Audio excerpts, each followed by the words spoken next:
Hola estimados, esta vez me encuentro en la plaza principal de Ayacucho. Como ustedes pueden ver, en el fondo está la estatua de José Antonio de Sucre. Bueno, esta plaza principal bueno, está en la capital de Ayacucho, principalmente es la ciudad de Ayacucho, provincia de Huamanga, departamento de Perú. De aquí unos 25, aproximadamente 25 kilómetros está la Pampa de Quinoa. Y eso es lo que hoy vamos un poquito, vamos a narrar la historia, que es lo que pasó realmente en esta parte del Perú.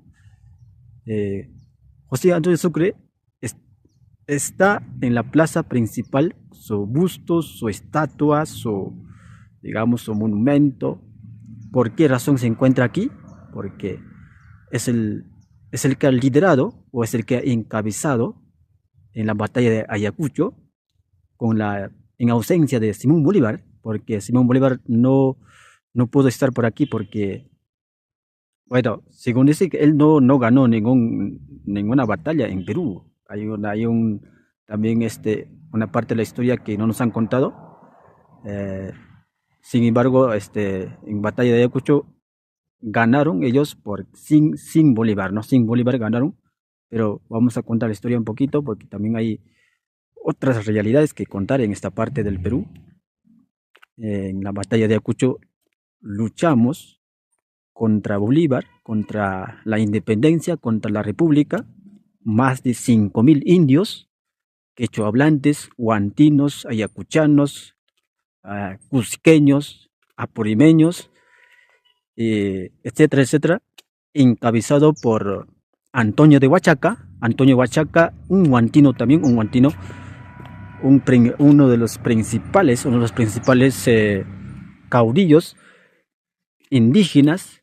Bueno, un campesino muy valiente se enfrentó a Bolívar, las tropas de Bolívar en defensa de la corona española. En defensa de la corona española, ustedes pueden ver, ahí pueden notar, ahí está José Antonio de Sucre, su estatua. En mi opinión, no debería estar aquí porque ellos lucharon más bien contra Perú, contra la monarquía española, contra la corona, contra la estabilidad económica, contra la estabilidad política, contra la estabilidad social, porque después de la proclamación de la independencia, cuando se estableció la república, el Perú cayó en las manos del tirano o, Simón Bolívar. Después se convirtió pero se convirtió en caos, en anarquía. El Perú se convirtió ingobernable. Cada momento cambiaban de constitución, cada momento cambiaban de presidentes, golpes de estado, el, principalmente asumían el poder los militaristas, militares, ¿no? Generalmente. Después querían recuperar la monarquía, pero ya era muy tarde, ¿no? Ya era muy tarde, ¿no? Cuando se dieron cuenta que quieren recuperar la monarquía. Entonces pasamos a otro sistema político que es la república, que fue muy lamentable para los peruanos, y hasta hoy día estamos viendo las secuelas. No nos podemos recuperarnos como debe ser. Hay una inestabilidad política, una crisis, digamos, en términos económicos. Hay una eh, crisis económica que durante la monarquía, durante el virreinato, el Perú vivía en bonanza económica. Había bastantes empresas. Aquí en Ayacucho, ustedes van a ver mm, las construcciones que pueden ver también aquí al costado, al frente de busto de Sucre. eh, Se encuentra la catedral. Fue construido en año 1600 tantos y fueron construidos por los propios indígenas, ¿no? Porque ellos también sabemos por la historia que la mayoría de los indígenas se convirtieron al catolicismo voluntariamente, o sea, al cristianismo voluntariamente. Ellos eran fieles devotos, fieles creyentes en la Iglesia Católica hasta hoy día, ¿no? Porque la evidencia se nota hasta hoy día. En esta plaza se reúnen en las Semanas Santas la plaza prácticamente está lleno. Claro, incluye los turistas, todo aquello vienen de todas partes del Perú, extranjeros también vienen a ver la Semana Santa y de aquí el domingo de resurrección a las 6 de la mañana la gente sale, o sea, aquí ni, ni duermen esa tarde, ¿no? La víspera del culto de resurrección o llamado la misa de resurrección, la gente ni siquiera duerme, amanece toda la noche aquí con sus familias, con sus amigos, y es la evidencia que la iglesia, el cristianismo, los indios, los nativos de esta zona, se convirtieron voluntariamente, porque de otra manera, ¿cómo podemos explicarlo? Porque dicen que los españoles vinieron a matar, a masacrar, a eliminar, a explotar, a humillar a los indígenas, a los quechohablantes, a los incas, a los nativos, pero sin embargo su religión, en la iglesia católica, el cristianismo es bien querido en esta parte de la zona, es bien querido y es bien valorado. Hay fieles devotos, mayormente Ayacucho es un pueblo netamente conservador, netamente conservador. Es el catedral que tiene más, eh, claro, una de las iglesias, claro, aquí también es, al costado de catedral se encuentra la Universidad Nacional San Cristóbal de Omanga, que también fue fundado en 1600, también en 1766, para ser exactamente. Eh, es la universidad también, una de las universidades más antiguas del Perú. Claro, la Universidad Nacional Mayor de San Marcos es la primera universidad en Latinoamérica, digamos Hispanoamérica. Latinoamérica, ese término no se debe usar porque eso ya después lo pusieron eso porque querían desaparecer el término hispanoamericana o el hispanismo, claro, Hispanoamérica, ¿no? Entonces, ahí estamos para contar un poquito de la historia. Aquí algunos datos que vamos a mencionar. Y ahí pueden ver, la catedral se nota, es visible. Bueno, ahorita estamos en la noche, 3 de la mañana, ¿no? 3 de la mañana estamos en estos momentos. Vine para grabar porque en estos momentos no hay tanta, no hay mucho concurrencia, porque de día está aquí lleno la gente, ¿no? Están correteando los niños, vienen o sea, es la plaza principal, ¿no? Es la plaza principal y todos los días están aquí los turistas, están tomándose las fotos, y no puedo grabar de día, y estos momentos justamente por aquí vine para grabarlo, aprovecharlo. Es muy hermoso, estas horas no hay tanta bulla, algunos carros, claro, hacen mucha bulla, están pasando, ya son 3 de la mañana, ¿no? Gente ayacuchana es muy trabajadora, es muy madrugadora también, ¿ah? Es muy madrugadora, por eso algunos carros ya están saliendo, algunos negocios, los comerciantes.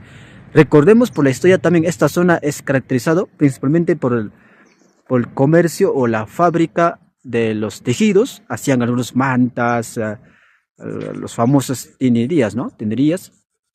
Según la historia, cuentan algunos, pero vamos a centrarnos, dice que desde aquí exportaban hasta Medio Oriente. Los árabes eran los principales consumidores de los tejidos de los ayacuchanos. O sea, aquí había bastante producción, industria, en la época del virreinato, ¿no?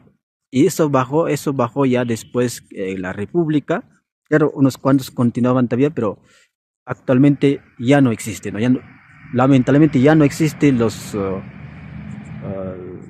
tenerías, ¿no? Ya no existe actualmente. Entonces, eran los principales productores de los tejidos y exportaban hasta Medio Oriente. Imagínense, los árabes eran los que compraban esos productos. Entonces, recordemos que el virreinato, toda esa zona estaba poblado, bueno, tanto por los españoles y también, claro, ya los mestizos, todos ya mezclados, ¿no? Mezclados.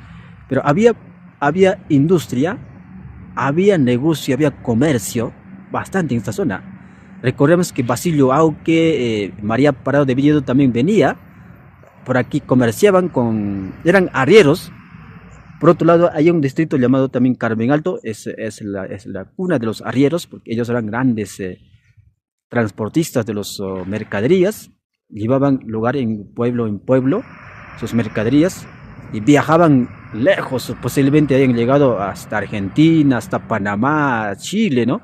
Que ellos eran los grandes arrieros, pero hay que centrarnos en Basilio Auque y María Parado de Villedo, porque ella también, su esposo, ellos llevaban sus productos hasta Cusco, pasaban por aquí, una parte vendían por aquí, después se llegan llevando hasta Cusco, desde Cusco hasta Alto Perú, hasta Bolivia, digamos, ellos transportaban sus mercaderías.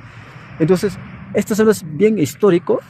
Este lugar de Ayacucho estaba muchísimo mejor en la República, digamos, República, en el Virreinato. En la República, este lugar ha vivido en pobreza. Aquí surgieron con la República los delincuentes, los borrachos, los ampos y toda la gente de mal vivir surgieron en la República.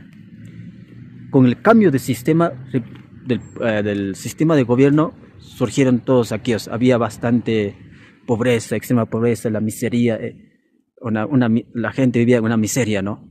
Porque no había lugares donde que podían trabajar. Entonces, con ese cambio, los peruanos sufrimos muchísimo, muchísimo, principalmente los ayacuchanos, y hasta hoy día no nos recuperamos porque um, de día este lugar está lleno de ambulantes, lleno de ambulantes. ¿Cuándo surgió los ambulantes? Es cuando en la República muchísimas industrias, tierras son expropiados. En la República son expropiados y la gente queda en la calle. Más antes trabajaban en las industrias, en las fábricas, donde había bastante producción. Hace poquito hablábamos de producción de las mantas, de los tejidos, ¿no? De los tejidos. Había ocupación, había mano de obra, había trabajo. Pero con la República, cuando viene la República, todos ellos los dueños pasan a las manos del Estado, entonces son despojados, muchos de sus tierras, por ejemplo los coracas, son despojados también de sus propiedades, y principalmente los coracas eran los que gobernaban también en cada pueblo. Aquí también hubo coracas, ¿no? En Cusco, coracas, en todas partes eran coracas, entonces son despojados. Y las panacas de Cusco, los panacas también eran los que, las familias de los incas, los 14 incas también son despojados.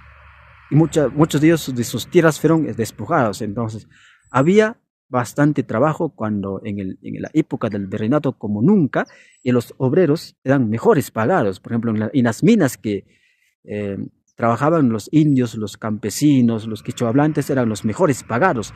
Las mitas mineras eran voluntarios, no eran tanto como nos mencionaron, eran obligados, donde morían la gente, pobrecitos, morían obligados. Unos 70 y tantos por cientos eran voluntarios. Y cuando había escasez de obreros, ahí sí había una batida, ¿no? Recogían de cada pueblo, pero pedían permiso a los curacas, porque los curacas eran las principales autoridades de cada pueblo. Los curacas designaban tales personas que tenían que ir a trabajar, ya no voluntariamente, sino obligados. Eran un porcentaje de 30%, pero la mayoría de ellos, unos 70%, eran personas voluntarias, porque querían trabajar, ¿no? Necesitaban ganar más, porque eran los mejores pagados. Inclusive los pagos, los salarios que recibían eran más que Alemania, más que Inglaterra, o más que los ingleses. Los ingleses, ellos sí explotaron, ¿no? Inclusive los niños trabajaban, los niños morían en las minas. En esta parte del Perú, en la época del virreinato, el, tanto las mujeres y los niños estaban prohibidos. Las mujeres embarazadas y los niños estaban prohibidos trabajar. O sea, había más dignidad para ellos, ¿no? ¿Por qué? ¿Por qué en el virreinato hubo mejor trato? Había mayor prosperidad porque ellos se basaron en la escuela de Salamanca. Escuela de Salamanca era una escuela donde la monarquía española tenía un marco teórico que tenía que regir, que tenía que establecer algunos principios, principalmente principios para la gobernanza los monarcas, y había un cierto tipo de libertad económica por eso, porque ya ellos habían descubierto el, los principios del liberalismo, ya habían descubierto en la Escuela de Salamanca, inclusive más antes que la Escuela Austríaca de Economía, eh, más antes que Carlos Menger, más antes que Eugen Bauer. Ellos son los que han descubierto sobre las teorías de capital, de interés, todo aquello, pero en Escuela de Salamanca ya habían descubierto ese tema de los principios económicos de la libertad, libre competencia, libertad de empresa, inclusive los precios, cómo eran los precios, o cómo el, el establecimiento de los precios, la oferta y la demanda, todo eso ya habían descubierto en la Escuela de Salamanca. ¿Quiénes? Los grandes intelectuales, los grandes pensadores, ya liderado por Francisco de Vitoria. Hay varios, ¿no? Por ejemplo, ¿no? Un ejemplo que les voy a nombrar en temas económicos. Cuando los españoles vinieron a América, de aquí llevaron riqueza, ¿no?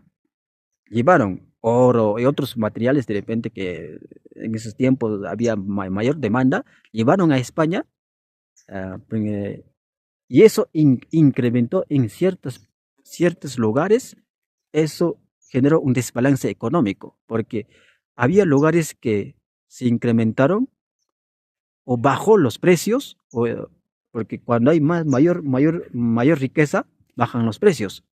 O cuando hay ausencia de producción, suben los precios, ¿no? Entonces, eso ha sido tratado en la Escuela de Salamanca. Los economistas, claro, no eran netamente como economistas, eran principalmente filósofos, teólogos, principalmente. Eran personas especialistas en ese campo, pero analizaban en todo, sus enfoques estaban en todos los campos, ¿no? Tanto en la astronomía, en la filosofía, en la biología, en la economía, principalmente, pero mayormente en la filosofía, derecho, economía. En esos campos estaban bien centrados, entonces ellos ya establecen ciertos principios en temas de economía. En ese momento se dan cuenta que cuando se incrementan los precios o cuando bajan los precios, ¿por qué pasaba? Porque alteraba alguna cosa, porque el oro, generalmente el oro que llevaron desde América, desde Hispanoamérica, alteró en la economía de España, alteró demasiadamente. Entonces, para ello tienen que plantear los intelectuales ya hacer ciertos, mmm, a través de la gobernanza del rey, veré establecer algunos principios, algunos límites, ya. Entonces, ese es el tema económico. Por eso, todas estas partes, toda esta zona eran brillantes, ¿no? Brillantes, que florecían. Dice que era el mejor imperio.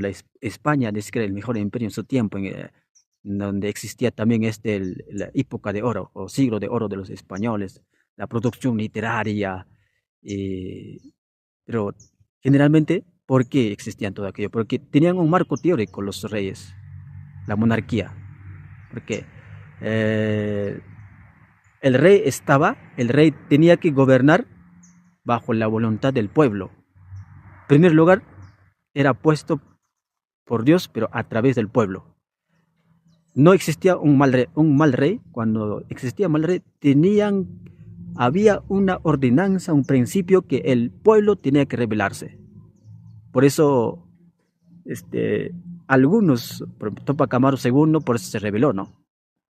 Hay varios que se rebelaron algunos, cuando cambiaron algunos principios en temas de gobernanza, por ejemplo, cuando vinieron las reformas borbónicas, ahí es lo que comienzan a imponer o establecer algunas reglas, algunas restricciones, yo lo llamaría el estatismo en temas de economía. Entonces, eh, varios comerciantes, empresarios, microempresarios, incluido María Parado de Bellido, también Basilio Auque, Tupac Amaru II, comienzan a revelarse varios mestizos indígenas, inclusive los propios españoles, porque el, el principio que existía cuando un rey se comporta mal, que no gobierna para el pueblo, ese, el pueblo tenía derecho a rebelarse.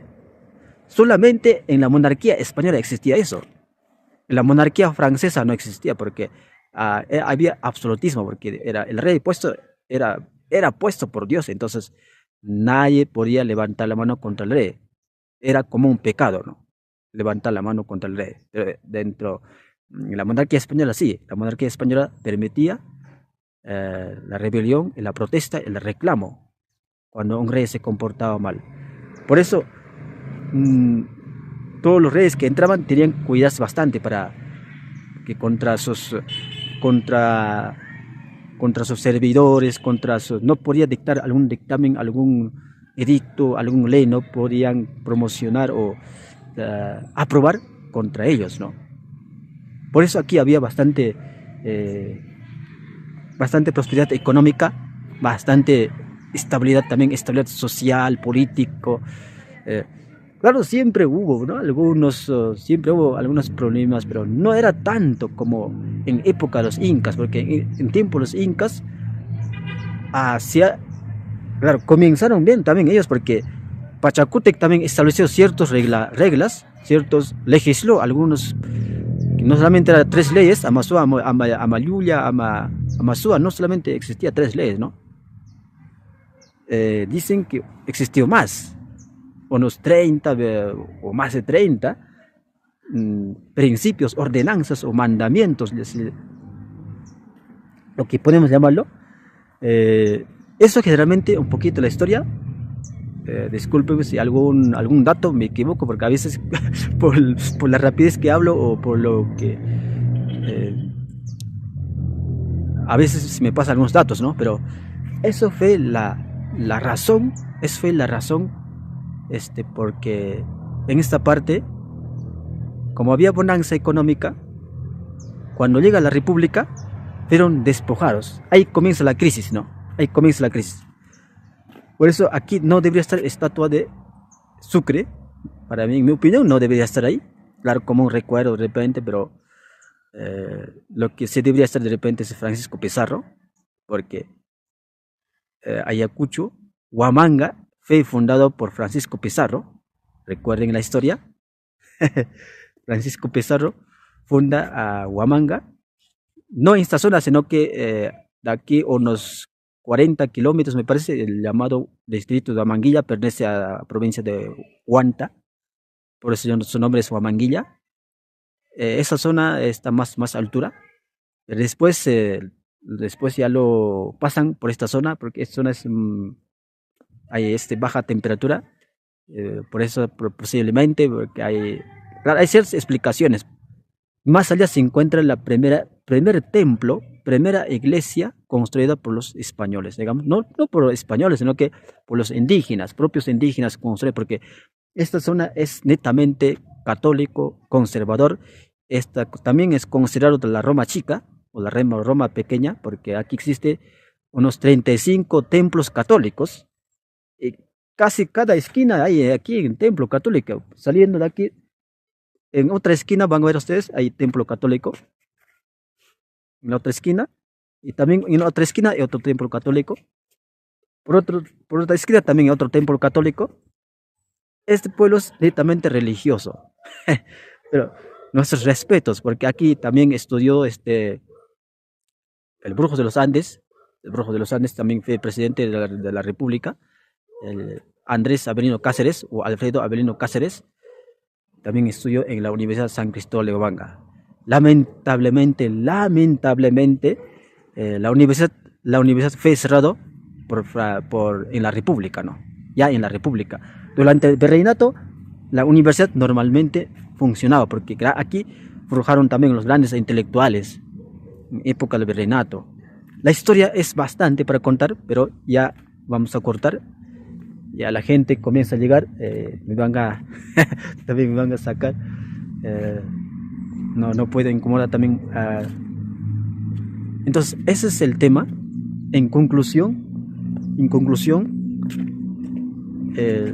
José Antonio de Sucre, el que encabezó en la batalla de Ayacucho, en mi humilde opinión, no debería estar ahí, ¿no? Porque ellos lucharon más bien contra Perú, contra el virreinato, mejor diríamos contra la bonanza económica, contra la prosperidad económica, contra la estabilidad económica, contra la estabilidad social, contra la estabilidad política, contra la estabilidad religiosa, porque la gente vivía también tranquilamente con su religión, ¿no?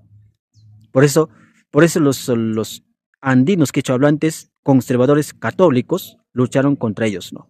En la batalla de Ayacucho luchamos contra Sucre, contra Simón Bolívar, contra la independencia, contra la república, porque consideramos a ellos como ateos. Consideramos a ellos como ateos porque la corriente francesa, de Napoleón, la Revolución Francesa, era atea, ¿no? Era atea, mayormente considerada atea.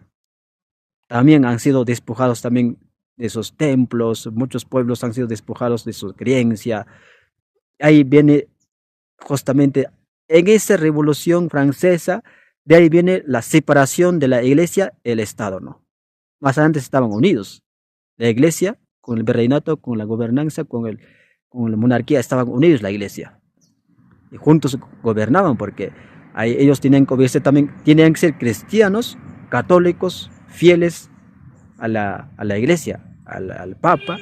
Entonces, algo funcionaba bien porque de alguna manera la cristiandad estaba ahí, ¿no? La creencia en Dios, la Biblia, aunque la Biblia recién estaba traduciéndose en esos tiempos al español, pero ya conocían los que leían en latín, porque en la Universidad San Marcos, la Universidad Nacional Mayor de San Marcos, para que egresara un estudiante, obligatoriamente tenían que saber latín, español y quechua. Imagínense, quechua era obligatorio. Hoy no es obligatorio, ninguna universidad obliga para que egresen. De repente no sé en qué parte obligarán, ¿no? Pero no obligan actualmente, pero en ese tiempo, Virrey Toledo, por muchos que se consideran de repente tirano, el dictador en esos tiempos, él estableció que todos los estudiantes de San Marcos tenían que egresar sabiendo quechua, latín y español. Por eso aquí había unos grandes intelectuales. Por ejemplo, la drama Ollantay fue escrito en quechua. No sé cuántos han leído la drama Ollantay. Es una obra literaria muy brillante. Yo lo leí cuando estaba en colegio. Muy brillante. Si todos los turistas que quieren saber de algo de los incas, compren la drama Ollantay. Claro, ya está traducido al español, ¿no?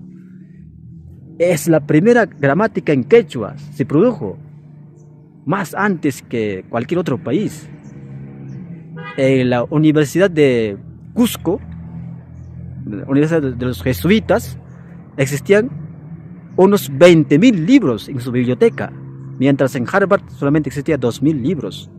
Mira, qué bonanza intelectualidad, qué bonanza económica, en la cultura, en la producción literaria, en la economía, en la empresa, en los microempresarios, en la política, en todos los campos, en la filosofía, en la literatura. Éramos grandes, éramos los mejores, éramos una potencia en el virreinato, éramos una gran potencia.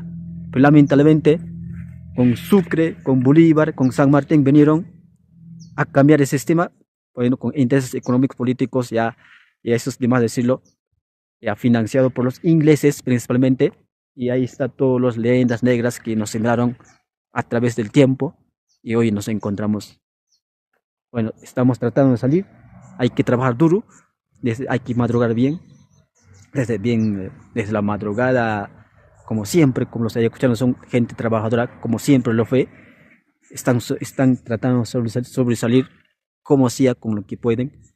Hay bastantes comerciantes por esta zona, hay negociantes ambulantes, porque en la República nos despojaron en lo que éramos una estabilidad laboral que existía en esos tiempos. Muchos trabajaban en sus industrias, en las fábricas, pero cuando llegó la República nos despojaron y ahí aparece toda la crisis para el Perú. Y no nos podemos recuperar todavía. Ojalá un día regresemos a ese. Soñar no cuesta nada, ¿no? Soñar no cuesta nada. Ojalá 2026 lleguemos y recuperemos la monarquía. Soñar no cuesta nada. Bueno, hasta pronto, hasta la próxima, estimados. Gracias.